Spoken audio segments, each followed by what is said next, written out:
TVS Jupiter back break sound వస్తుందా friends? ఇంటి దగ్గర ఎలా రిపేర్ చేసుకోవాలో చూద్దాం. ముందుగా 14 నెంబర్ బిట్ పెట్టుకొని ఇలా కేబుల్ని లూజ్ చేసుకోవాలి.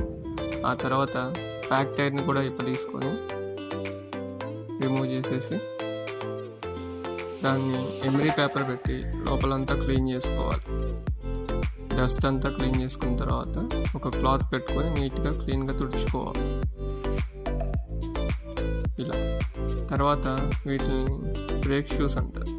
సో ఇవి స్మూత్ అవ్వడం వల్ల సౌండ్ వస్తుంది. తర్వాత దీన్ని కూడా ఎమరీ పేపర్ని పెట్టి రబ్ చేసుకోవాలి.